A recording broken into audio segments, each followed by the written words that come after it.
Hey team! Welcome back epic viewers online.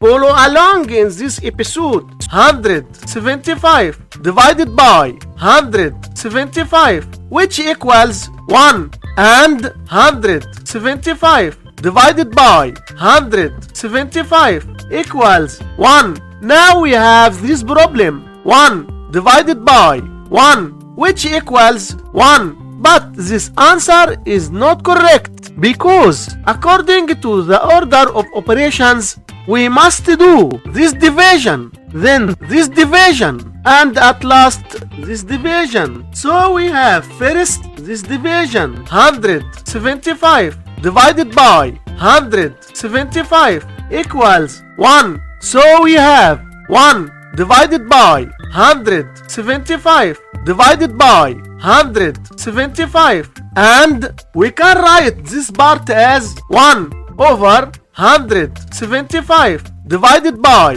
175. So we must keep the first fraction 1 over 175 and change division to multiplication times, then flip the second fraction 1 over 175 which equals 1 over 30,625, and this is our final answer for this problem. Like, subscribe and comment below to share your thoughts.